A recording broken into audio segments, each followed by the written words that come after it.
Imagine the trauma of being handcuffed, paraded in the streets, branded a criminal, and then thrown into jail to live with virtual strangers in seclusion from the rest of society for months or even years. The damage is hundredfold if it happens to a child. The probe team visited Cagayan de Oro City's Lumbia prison and found children detained together with hardened adult criminals, a situation that is no secret in the region but appears to be a matter of little urgency and concern to the government, and one that could be taking place all over the country. These children are a familiar sight in Cagayan de Oro City. Attracted by the city's bustling economy, many of them moved here with their families a few years ago in search of a better life. Some came on their own, loitering mostly in markets and bus terminals. The government, thinking they are an eyesore, recently stepped up its drive to rid the streets of them. Some of the children they brought here to Balay, a rehabilitation center for street kids run by the DSWD. Itong facility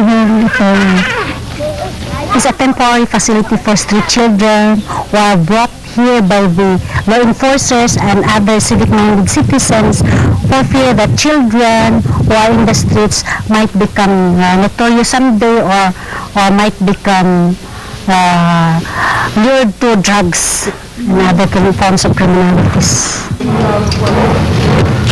Momentarily, there are only 31 of them because we transferred them to other centers, and those who are ready for return to their families, we will return them to their families. We target that the most that they should stay is 6 months. Within that 6-month time, they should be prepared to go home or permanent placement whatsoever. But not all children are admitted here.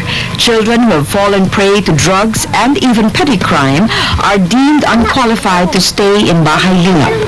This, the government says, is not the place for offenders. Walang mga kaso mga bata dito, walang police records sa mga bata dito. We have not encountered any problem for those rugby sniffers who have been jailed, then they are back in the streets, then they are not our clientele. They are not our clientele. Okay. This is Lumbia Prison's Cell 1, the cell exclusively for minors, where about 40 children are detained. There are a total of 51 minors committed by the local courts here in Lumbia, all either awaiting processing of their cases or serving sentences. 16 of Lumbia Prison's youthful offenders are in the maximum security area, detained together with adults who have committed crimes such as rape and murder. Prison officials say some of the minors in this section have committed robbery and frustrated murder. Most of them, however, are merely repeat offenders of rugby sniffing. Ngalan ako kay Crispin. My name is Crispin.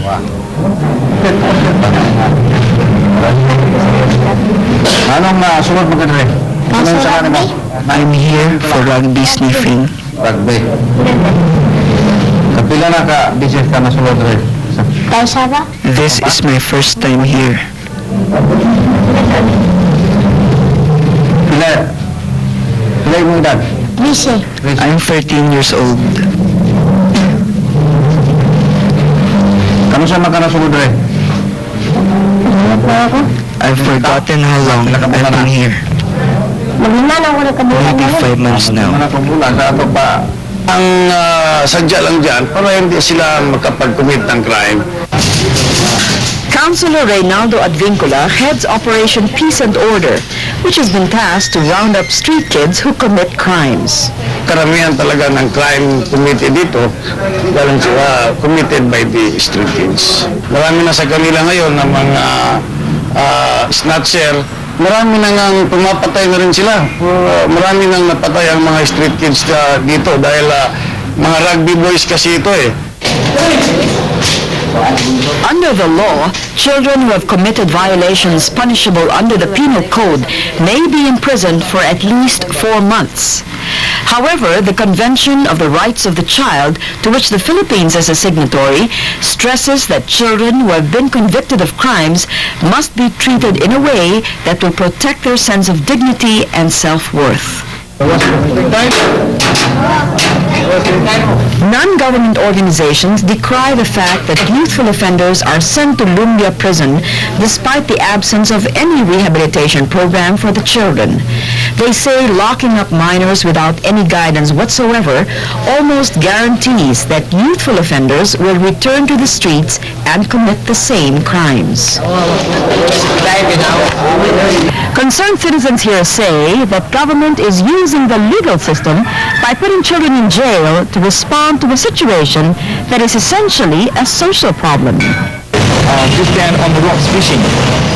The kids haven't got the problem. They're the result of our problem and our breakdown in society. It's very difficult. Father Naylor is the executive director of the Balay Gugma Foundation, a non-government organization that has been working closely with street children and youthful offenders for some time now. There's a real imbalance that we've turned the problem of street children into a legal problem. The problem with street children is a problem for law and order. It's not a problem for law and order. We have made it that way. Father Ross introduced the probe team to Tarsinio, a 12-year-old boy who was released after being detained in Lumbia prison. He refused to show his face on camera, but hesitatingly recounted his traumatic experiences in jail. Sinampal siya? Sino nagsampal? Sino nagsampal sa'yo? Ha? Ano? Mayor. Yung mayor? Bakit ka sinampal? Patakaran ito. Patakaran. Bakit ka sinampal yung mayor? Isang ito.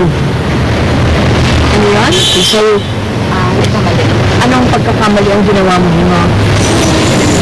kasi wala ito. Ha? Kasama. Kasala. Napagod ka? Hablo ka? Napagod ka. Anong ginawa mo nung napagod ka? Wala kami sukol? We are supposed to be taken care of by the DSWD, and usually once they are arrested, these kids are being released upon the presentations of the DSWD. Cagayan de Oro City Mayor Pablo Magtajas has been accused of encouraging the police to arrest street children. He denies the allegation and says that the local government is actually doing its best to help the children. Mayor Magtajas stresses, however, that the real responsibility falls under DSWD's jurisdiction. Unless they commit, this serious crime, robbery, theft, and frustrated murder, some of these kids are involved in this. Even if these children are involved in robbery, theft, or whatever crimes that are attributed to adults, if they're committed by minors, aren't they treated specially? Don't they get separate treatment because of the fact that they are minors? Yes, in fact, our social workers are doing that, providing them sleeping mats, food, everything. But shouldn't they not be there in the first place? Well, that is quite our problem, which the national government is also aware of. Without food, shelter, and even families, many street children have resorted to crimes in order to survive. In the last couple of years, an increasing number of these children have been apprehended for various offenses, ranging from truancy to stealing and other petty misdemeanors. But many of them were picked up mainly for sniffing rugby. Street children who are apprehended and convicted of crimes are detained in this cell until the social work department's local office is informed of their case.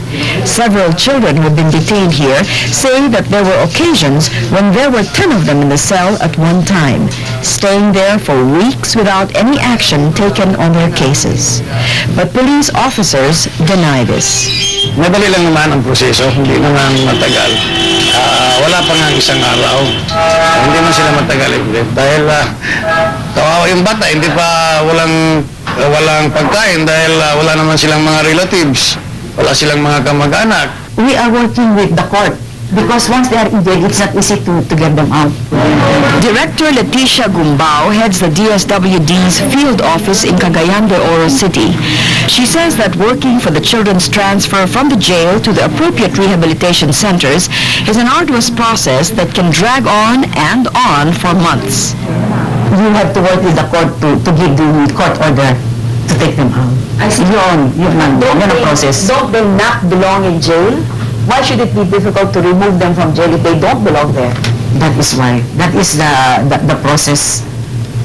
That is the court procedure. So you're saying the courts and the law make it difficult for us to handle children? Not necessarily. We just follow the procedure and we make it facilitative. We make it And fast. how long is that facilitation period? Maybe How long must a kid stay in jail before he's taken out? Maybe a month or 2 months. Director Gumbao says the delays in the process are also due to the lack of coordination with the police, who are supposed to inform the DSWD immediately whenever a minor is apprehended. Gumbao also says there are adequate laws regarding youthful offenders, but the implementation leaves much to be desired. It is provided that upon apprehension, the minor should be subjected to medical and mental examination. They cannot follow that. Maybe it is only on the medical examination because the police said they have no available psychologists and psychiatrists to do that. What do we lack? If you had a If I have my way of recommending, maybe they should have a personnel in the PNP for that position. To provide alternative rehabilitation programs for street children, Balay sa Gugma teaches working skills that will help the children become productive members of society. At least hopefully that can give some chance of breaking the cycle so that when they finish here, they don't go back to the street. They have some resource within themselves, say a work skill, that may enable them to find a job in the community so that they become people with some sort of dignity and independence and they can contribute back to the community. The cycle needs to be broken. We need to say what we're doing with these children by putting them in prison is not working, and everybody admits that it's not working, and we should stop it and try to find a far more creative and life-giving process for these children who have had so few opportunities in life. How we respond to the children determines what we become. You know, if we respond with understanding and compassion and care, and that's hard, because they are dirty and they do steal and they do smell like sniff rugby, all that's true. But if we don't try and respond with that, if we just do respond with harshness and punishment measures, then we become those sorts of people.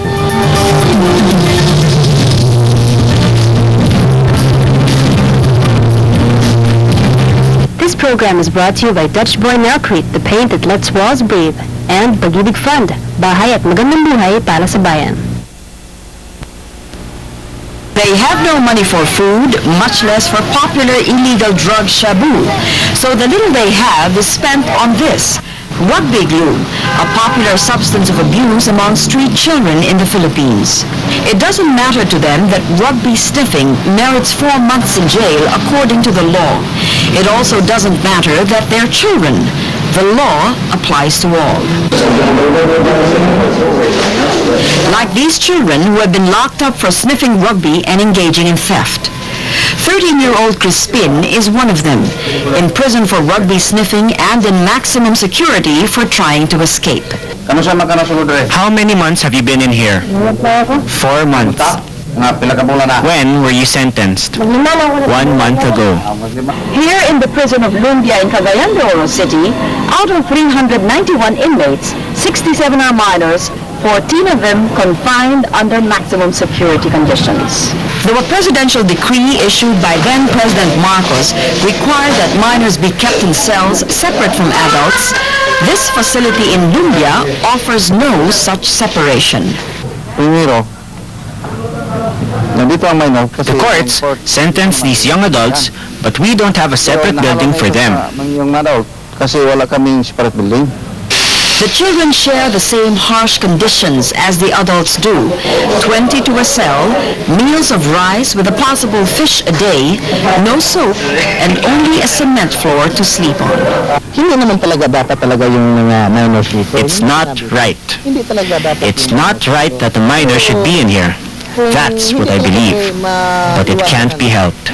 And the Regional Social Welfare Department, tasked to house and care for street children, says convicted juveniles cannot be admitted in any of their homes. They are not our clientele. They are not our clientele. So where do they go? Doon sa regional rehabilitation. To the Regional Rehab Center May mga court outside of Cagayan de Oro. The only group to take up the children's cause is a non-government organization funded by UNICEF. Balay sa Gugma is suing the national government and calling not only for the immediate transfer of the children to juvenile facilities, but to declare it illegal to put children in prison. Children are handcuffed, they are bound, they're put through the adult criminal process. There's no courts for a child here. They go through the whole adult courts. Balay filed the case primarily with concern for the long-term effects on the children. If you put these children through this terrible process, humiliating, degrading process, children who are already have a sense of despair and abandonment, which is why they're on the streets, then what happens in a few years' time, if we think they are problems now, it's going to be a nightmare when they come as adults. There is a challenge now to break the cycle of children getting in and out of prisons. A change in laws could mean an end to punitive behavior against these children and a start towards their rehabilitation. Cheche Lazaro, NBC Asian News, Cagayan de Oro City.